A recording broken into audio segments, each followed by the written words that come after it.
Good morning students, this is Roshali Singh, your economics teacher. Welcome to online class. So students, in today's class we will discussing our new chapter, that is ordinal utility and indifference curve analysis. इससे पहले हमने क्या किया था, हमने utility analysis किया था. Now we will be discussing indifference curve analysis. Indifference curve हमारा ऑर्डिनल यूटिलिटी के अंदर आता है. ऑर्डिनल यूटिलिटी हमें सिंपली बताती है कि जो कंज्यूमर को सेटिस्फैक्शन मिलता है, जो कंज्यूमर को यूटिलिटी मिलती है, वो रैंक्स में होती है, ना कि नंबरिंग्स में होती है. रैंक्स में होने का मतलब कि आप एप्पल ज़्यादा प्रेफर करेंगे ऑरेंजेस के बदले. आप एप्पल ज़्यादा आपके लिए प्रेफरेबल है, आप प्रेफरेंस बताएंगे, रैंक डालेंगे. हो सकता है आपको एप्पल, ऑरेंज और बनाना दिया हो, ये तीनों चीज़ें आपको दी हो, आपसे पूछा जाए कि आपको इन सब में सबसे अच्छा क्या लगता है, तो आप हो सकता है ऑरेंज को नंबर 1 दे दें, एप्पल को नंबर 2 और बनाना को नंबर 3. ऐसा क्या कि ये आपकी प्रेफरेंस है, आप अपनी प्रेफरेंस को रैंक करेंगे. आप बताएंगे कि आपको ज़्यादा अच्छा कौन लग रहा है, उससे कम अच्छा क्या लग रहा है, और लास्ट में आप क्या चुनेंगे. तो ये जो हम रैंक्स डालते हैं, रैंकिंग बताते हैं, तो ये क्या है, हम अपने प्रेफरेंसेस बता रहे हैं. प्रेफरेंसेस मतलब कि हमें क्या चीज़ें ज़्यादा पसंद है, क्या उससे कम पसंद है. तो हमने यहाँ पे क्या बताया कि हम ऑरेंज को प्रिफर करेंगे, किसके बदले, एप्पल के बदले, और एप्पल को प्रेफर करेंगे किसके बदले, बनाना के बदले. क्यों? क्योंकि हमारी लाइकिंग ऐसी है, हमें ज़्यादा यूटिलिटी किससे मिल रही है, ऑरेंज से मिल रही है. तो ऑरेंज हमारे लिए क्या है, प्रेफरेबल है. ये जो हम प्रेफरेंस की बात करते हैं, इसी को हम डिस्कस करेंगे इंडिफरेंस कर्व एनालिसिस में, जिसमें हम रैंकिंग करते हैं किसकी, अपने प्रेफरेंसेस की. हम बताते हैं कि हमें कौन सा प्रोडक्ट ज़्यादा पसंद है, फिर उससे हमें अच्छा कम, उसके बाद हमें कौन सा प्रोडक्ट अच्छा लगता है, फिर उसके बाद हमें कौन सा प्रोडक्ट अच्छा लगता है. ये सारे डिस्कशंस हमारे इंडिफरेंस कर्व के एनालिसिस में रहेंगे, जो हमारा ऑर्डिनल यूटिलिटी के अंडर आता है. नाउ हम अजम्पशंस डिस्कस करेंगे इसके. The first assumption of indifference curve analysis is money income of the customer is given and does not change. Money income आपको दी हुई है और ये नहीं बदलेगी. आपने अपने पिछले भी क्लासेस में देखा होगा कि इनकम जो होगी वो गिवन होगी और इट विल नॉट चेंज. जो इनकम हमारे कंज्यूमर के पास है, उसी में उसे चीज़ें खरीदनी होंगी, मैनेज करनी होंगी और उसी से उसे सेटिस्फैक्शन लेना होगा. Next is the consumer spend his income on such good which can be substituted for each other like Apple and oranges. Customer या फिर कंज्यूमर ऐसी चीज़ों पे अपनी इनकम स्पेंड करेगा, क्योंकि अब हम क्या प्रेफरेंस की बात कर रहे हैं, तो वो ऐसी चीज़ों पे अपनी इनकम स्पेंड करेगा कि जो सब्सटीट्यूट हो. सब्सटीट्यूट क्या होता है, सब्सटीट्यूट सिंपली होता है कि आप किसी चीज़ को किसी चीज़ के बदले यूज़ कर सकते हैं. अगर आपको मिठास चाहिए तो आप गुड़ के बदले चीनी यूज़ कर सकते हैं, या चीनी के बदले गुड़ यूज़ कर सकते हैं. दोनों की कैरेक्टरिस्टिक्स सेम हैं. तो क्या गुड़ क्या है, चीनी का सब्सटीट्यूट है. तो जो भी चीज़ दूसरे चीज़ के बदले यूज़ की जा सकती है, दैट इज सब्सटीट्यूट. दो तरह की चीज़ें होती हैं. First is complementary and the second is substitute. Substitutes are simply कि आप एक प्रोडक्ट की बजाय दूसरा प्रोडक्ट यूज़ कर सकते हैं, दूसरा प्रोडक्ट आपके पहले प्रोडक्ट की जगह ले सकता है. जैसे कि मैंने चीनी या फिर गुड़ का बताया कि आपके पास गुड़ नहीं है तो आप चीनी इस्तेमाल कर सकते हैं, आपके पास चीनी नहीं है तो आप गुड़ इस्तेमाल कर सकते हैं. ये दोनों एक दूसरे के सब्सटीट्यूट हैं. ये क्या ये आपको इक्वल सेटिस्फैक्शन देंगे, दोनों से ही आपको मिठास मिल जाएगी. लेकिन कॉम्प्लीमेंट्री गुड्स क्या होते हैं, कॉम्प्लीमेंट्री गुड्स होते हैं जो दोनों साथ में ही चलते हैं. जैसे आपको अगर पेन चाहिए तो आपके पास पेन की बॉडी है तो आपको रिफ़िल चाहिए होगी, आप सिर्फ पेन की बॉडी से नहीं लिख सकते, या फिर आप सिर्फ रिफ़िल से नहीं लिख सकते, आप रिफ़िल इतनी पतली होती है कि आपके हाथ दुखने लगेंगे. तो दोनों क्या है, एक दूसरे के लिए कॉम्प्लीमेंट्री हैं. तो कॉम्प्लीमेंट्री गुड्स अलग होते हैं और सब्सटीट्यूट गुड्स अलग होते हैं. सब्सटीट्यूट गुड्स सिंपली कि आप एक के बदले दूसरे को इस्तेमाल कर सकते हैं. Now next is the consumers preference for the two good is well defined. Consumer कि प्रेफरेंस डिफाइन होगी कि उसे कौन सा गुड ज़्यादा पसंद है और कौन सा गुड उसे कम पसंद है। His intensity of desire for good would increase when he has less of it. Likewise, his intensity of desire for a good would decrease when he has more of it. Normal psychology है कि जब कोई चीज़ आपके पास ज़्यादा रहेगी तो आपको उसकी जो डिज़ायर है वो कम रहेगी, और जब वो प्रोडक्ट आपके पास नहीं रहेगा तो आपको उसकी डिज़ायर ज़्यादा रहेगी। जैसे कोई बच्चे होते हैं खिलौना खरीदते हैं, पहले जब तक उन्हें खिलौना नहीं मिलता तो उन्हें उस खिलौने की बहुत ज़्यादा डिज़ायर रहती है, और जब वो खिलौना उनको मिल जाता है तो उनको डिज़ायर उसकी कम हो जाती है, उसकी चाहत कम हो जाती है। ये चीज़ हमारे कंज्यूमर प्रेफरेंस में भी है कि कंज्यूमर को अपनी कंज्यूमर के प्रेफरेंस दी रहेगी, पर कोई प्रोडक्ट उसके पास ज़्यादा रहेगा तो उसकी डिज़ायर उसके लिए कम रहेगी, और कोई प्रोडक्ट उसके पास कम रहेगा तो उसके लिए उसकी डिज़ायर ज़्यादा रहेगी। Next is more of a good always give more satisfaction to the consumer. It is called monotonic preference for a good. अगर कोई भी चीज़ उसके पास कंज्यूमर के पास ज़्यादा है तो वो उसे ज़्यादा सेटिस्फैक्शन देगी। अगर उसके पास एप्पल ज़्यादा है तो उसे एप्पल से ज़्यादा सेटिस्फैक्शन मिलेगा। अगर उसके पास ऑरेंजेस ज़्यादा है तो उसे ऑरेंजेस से ज़्यादा सेटिस्फैक्शन मिलेगा। जैसे जैसे गुड का बढ़ेगा कंजम्पशन, जैसे जैसे गुड उसके ज़्यादा से ज़्यादा होंगे उसका सेटिस्फैक्शन बढ़ता जाएगा। इसके पहले हमने किस चीज़ की बात की? हमने बात की थी डिज़ायर की, इंटेंसिटी ऑफ डिज़ायर। पहले क्या? चाहत की बात कि दो चीज़ें हैं, एक चीज़ उसे मिल रही है तो ऑब्वियस सी बात है कि उसकी चाहत उसके लिए कम हो जाएगी, वो दूसरों के लिए ज़्यादा चाहत करेगा। और हमने अभी क्या मोनोटोनिक प्रेफरेंस क्या है कि जो गुड उसके पास रहेगा, जितना ज़्यादा रहेगा वो उसे उतना ज़्यादा सेटिस्फैक्शन डिराइव करेगा। अगर उसके पास ज़्यादा एप्पल है तो वो एप्पल खाएगा, एप्पल कंज्यूम करेगा और एप्पल से उसे ज़्यादा से ज़्यादा सेटिस्फैक्शन मिलेगा। Next is the consumer is rational, he always maximise his profit. Consumer क्या है? हमारा रेशनल है और वो प्रॉफिट हमेशा अपना मैक्सिमाइज करेगा। अब हम एक शेड्यूल के थ्रू इस पूरे कॉन्सेप्ट को समझते हैं। हमारा क्या? हमारे पास दो goods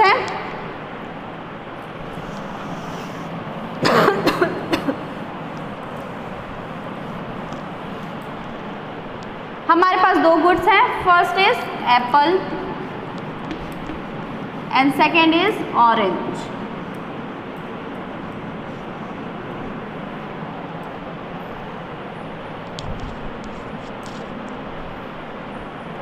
And here we'll be seeing combination.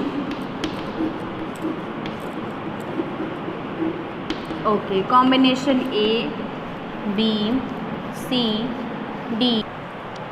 Oranges हैं 10, 7, 5 and 4. Apples हैं 1, 2, 3, 4। ये है हमारा शेड्यूल।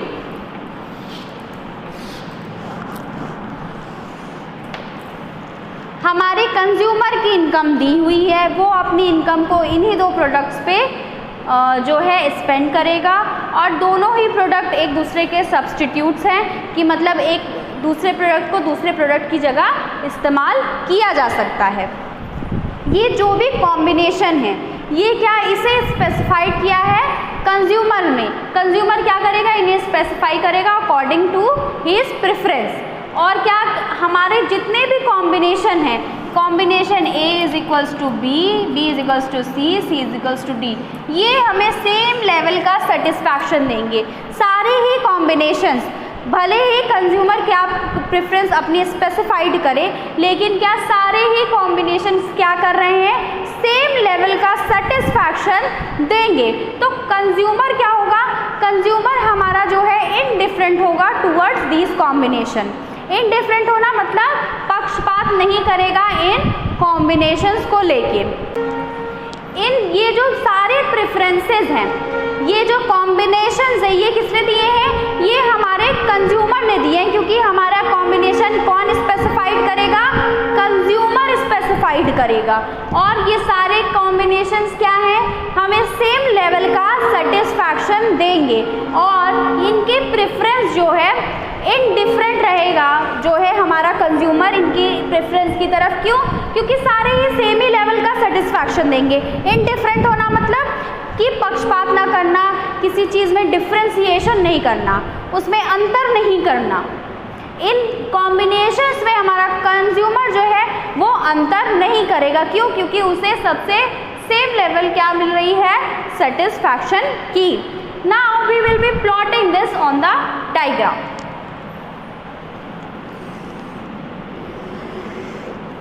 ये हमारा वाई एक्सिस, हम लेंगे एप्पल्स, इधर हम लेंगे oranges.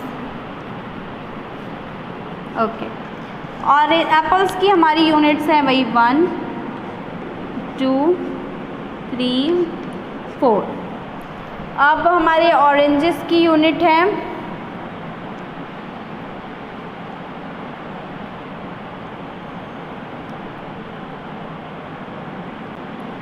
2 4 6 8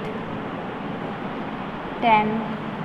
okay, now first combination हमारा है 1 and 10 का। ये हमारा एप्पल 1 है, ये 10।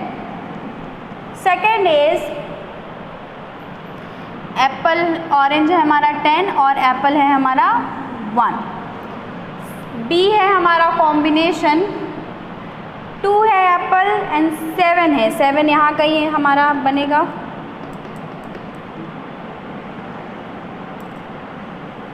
ये हो गया हमारा कॉम्बिनेशन बी। सी है हमारा 3 एप्पल है एंड 5 ऑरेंजेस। 5 हमारा इधर कहीं बनेगा।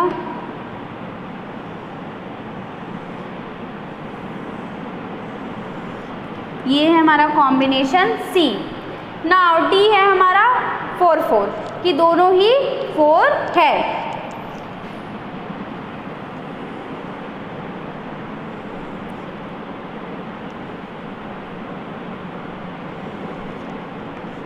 ओके, जब हम इन डॉट्स को मर्ज करेंगे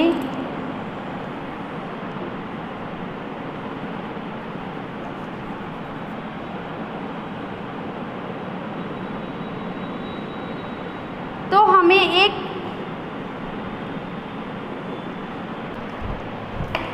ये कर्व मिलेगा जो क्या है, कॉन्वेक्स है। ओके, ये जो हमारा सेट है, ये जो सारे कॉम्बिनेशंस हैं, ये जो सेट है कॉम्बिनेशंस का, ये क्या है हमारा indifference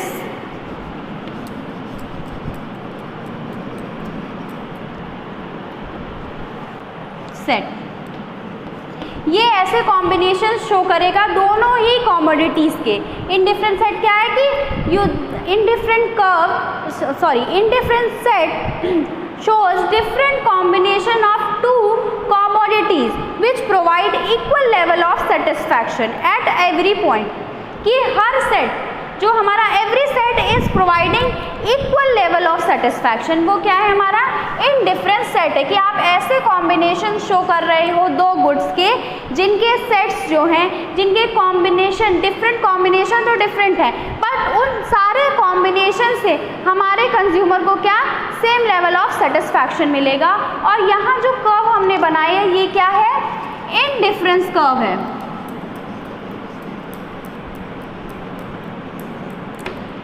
indifference curve. Now indifference curve simply ऐसा कर्व है जो डायग्राम से हमें ये दिखाता है या इस कर्व के थ्रू ये शो करता है कि जो डिफरेंट कॉम्बिनेशंस अवेलेबल हैं दो कमोडिटीज़ के, जो क्या कर रहे हैं, कंज्यूमर को सेम लेवल का सेटिस्फैक्शन प्रोवाइड कराएंगे। और हर एक लेवल पे सेटिस्फैक्शन क्या है, हर एक कॉम्बिनेशन पे क्या है, सेटिस्फैक्शन सेम है। लेवल भले ही अलग हो but every point of these two commodities, every combination of these two commodities are providing the same level of satisfaction. Now let us understand why indifference curve is convex to origin. क्या होता है ये, convex होता है, convex to origin। बहुत ही simple reason है इसका। हम एक डायग्राम बनाते हैं वैसा ही। यहाँ पे क्या है, y origin and x axis, इधर है हमारे ऑरेंजेस, इधर है एप्पल।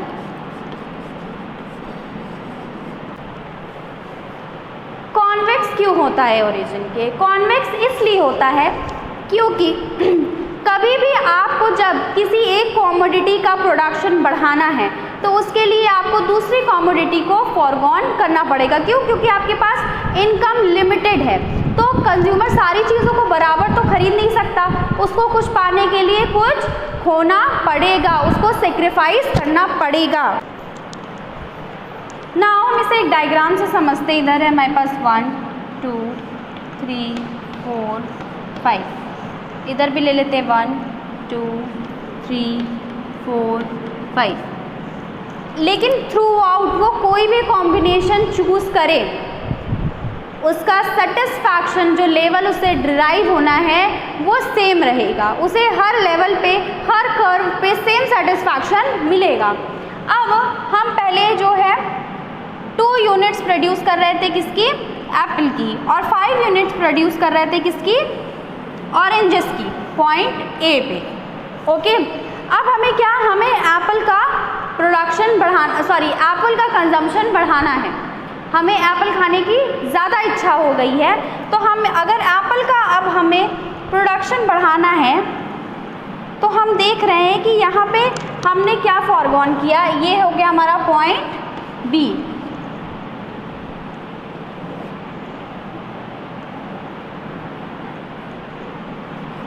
ठीक, ये हो गया हमारा पॉइंट बी। तो हमने क्या देखा कि हमें 2 यूनिट्स छोड़नी पड़ी ऑरेंजेस की। कितना? हमें 2 यूनिट छोड़नी पड़े ऑरेंजेस की, तो हमें 1 यूनिट मिली किसकी? एप्पल की। और ये जो हम यहाँ पे कॉम्बिनेशन बी पे भी आ गए हैं तो भी सेटिस्फैक्शन लेवल हमारा सेम ही है। बस क्या, कंज्यूमर ने एक गुड को क्या कम कर दिया है, दूसरे गुड को बढ़ा दिया है। तो ये जो हम दोनों गुड्स में बढ़ाना या घटाना करेंगे, इसकी वजह से क्या है, हमारा इंडिफरेंस कर्व क्या है? कॉन्वेक्स टू ओरिजिन है, कि एक को हमें बढ़ाने के लिए सेक्रीफाइस करना पड़ेगा दूसरे का। अब अगर हम इसे ए सी दे दें, और तो हम क्या लिख सकते हैं इसको? ए सी अपॉन सी बी, जो हम सेक्रीफाइस कर रहे हैं। इतने के लिए हमें इतना सेक्रीफाइस करना पड़ रहा है। 2 गुड्स का कंजम्पशन क्या है? इन्वर्सली रिलेटेड है। इन्वर्सली रिलेटेड मतलब इन्वर्सली रिलेटेड का मतलब है कि उल्टा रिलेटेड है। मतलब एक बढ़ेगा तो एक घटेगा, एक घटेगा तो दूसरा बढ़ेगा। ये होता है अपोजिट रिलेशनशिप है। ठीक, इन्वर्सली रिलेटेड है। अब हम इसको एक का हमारा slope of indifference curve is equals to change in y upon change in x। हम ये पहले भी पढ़ चुके हैं अपने क्लास में। ये क्या है? ये इतना लेवल है, इतना हमें छोड़ना पड़ रहा है, सेक्रीफाइस करना पड़ रहा है, कितना? इतना पाने के लिए। क्यों? क्योंकि जो हमारे गुड्स हैं, जो कंज्यूमर गुड्स को कंज्यूम कर रहा है, वो इन्वर्सली रिलेटेड है। एक को बढ़ना होगा तो दूसरे को घटना होगा। और इस लेवल पे भी अगर वो ए से बी पे भी आ गया तो भी उसे सेम ही सेटिस्फैक्शन मिल रहा है। बस क्या, वो अब एप्पल का कंजम्पशन ज़्यादा कर रहा है और ऑरेंजेस का कंजम्पशन कम कर रहा है।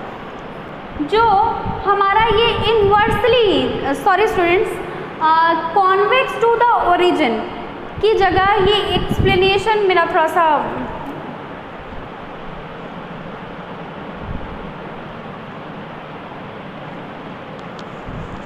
स्टूडेंट्स, ये एक्सप्लेनेशन है हमारा why it is downward sloping, कि ये डाउनवर्ड स्लोपिंग क्यों होता है।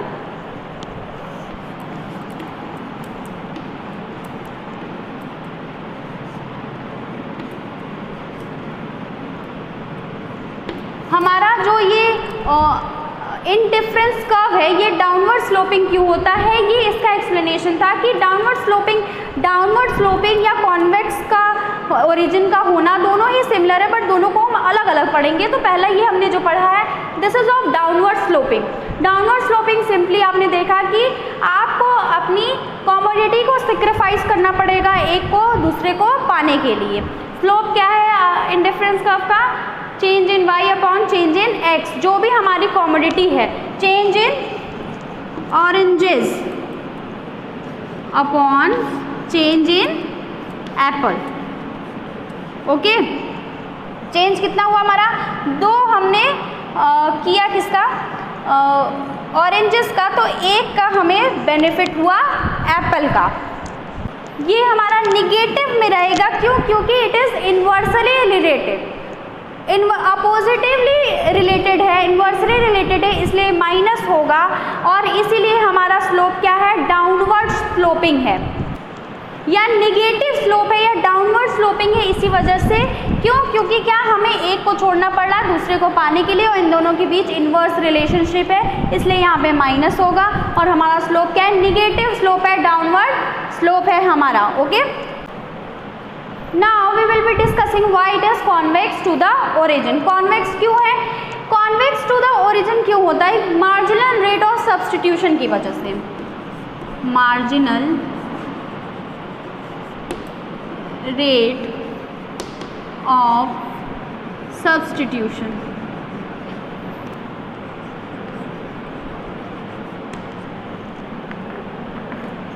Now what is marginal rate of substitution? Marginal rate of substitution is simply कि कंज्यूमर कितना विलिंग है एक कमोडिटी को पाने के लिए दूसरी कमोडिटी को सेक्रीफाइस करने के लिए, जो हमने यहाँ पे ये देखा। Marginal rate of substitution is equals to change in y upon change in x, कि एक कमोडिटी को पाने के लिए कंज्यूमर दूसरी कमोडिटी को कितना सेक्रीफाइस करने के लिए विलिंग है। ये एक ऐसा रेट है जिसपे कंज्यूमर एक कमोडिटी को दूसरे कमोडिटी के बदले में सब्स्टिट्यूट करेगा। Rate at which consumer is willing to sacrifice good y for benefiting और for gaining good x। Good x को पाने के लिए वो क्या गुड y को कितना सेक्रीफाइस करने के लिए तैयार है। अब ये MRT हमारे इंडिफरेंस कर्व को कैसे इफेक्ट करता है हम वो जानते हैं। जैसे ही हम y को डिक्रीज करने लगते हैं, y को सेक्रीफाइस करने लगते हैं, तो हम क्या करते हैं? हम x को ज़्यादा कंज्यूम करने लगते हैं। जब हम x को ज़्यादा कंज्यूम करने लगेंगे तो हमारी जो मार्जिनल यूटिलिटी होगी x की, वो क्या होगी? वो डिक्लाइन होने लगेगी। जो हमने पढ़ा था कि जितना ज़्यादा आप किसी चीज़ को खाएंगे उसकी मार्जिनल यूटिलिटी कम होती जाएगी। लेकिन जितना ज़्यादा आप y को छोड़ रहे हैं, तो हमने अपने अजम्पशन में देखा था कि जैसे जैसे कोई कमोडिटी हमारे कंज्यूमर के पास कम रहेगी तो वो उसकी जो इंटेंसिटी ऑफ डिज़ायर होगी उस कमोडिटी के लिए वो बढ़ जाएगी। अब उसके पास धीरे धीरे y कम हो रहा है, तो वो क्या उसके लिए y की डिज़ायर बढ़ जाएगी। तो अब धीरे धीरे क्या होता है कि जो वो y को सेक्रीफाइस कर रहा है, वो सेक्रीफाइस पहले वो हो सकता है 2 यूनिट सेक्रीफाइस कर दे x को पाने के लिए, फिर उसको लगेगा y मेरे पास कम हो रहा है, और उधर x से भी उसका मन भर रहा होगा, तो फिर वो पहले उसने 2 यूनिट्स y की कंज्यूम की सेक्रीफाइस की फिर वो 1 यूनिट सेक्रीफाइस करेगा, फिर हो सकता है हाफ यूनिट सेक्रीफाइस करे। तो वो जो सेक्रीफाइसिंग वो कम कर रहा है, ये हमें कहाँ पहुँचा देती है कि हमारा जो कर्व होता है वो क्या हो जाता है? वो हो जाता है कॉन्वेक्स टू द ओरिजिन। हमारा कर्व ओरिजिन के कॉन्वेक्स हो जाता है। क्यों? क्योंकि वो जो सेक्रीफाइस कर रहा है y को, वो सेक्रीफाइसिंग कम करने लगता है धीरे धीरे, और हमारा मार्जिन, इसे हम शॉर्ट फॉर्म में MRS भी लिख सकते हैं। तो मार्जिनल रेट ऑफ सब्स्टिट्यूशन हमारा डिक्लाइन होने लगता है, और इसकी वजह से क्या हमारा जो इंडिफरेंस कर्व होता है वो कॉन्वेक्स टू द ओरिजिन होता है। क्यों? क्योंकि वो जो y को सेक्रीफाइस कर रहा था, अब वो y को धीरे धीरे कम सेक्रीफाइस करेगा। क्यों? क्योंकि उसकी डिज़ायर y के लिए बढ़ जाएगी। अब उसको y को भी चाहिए होगी, उसको y को भी अपने पास रखना है, ये हमारे अजम्पशन में था।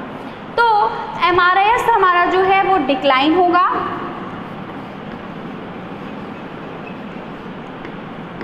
तो हमारा क्या कॉन्वेक्स हो जाएगा,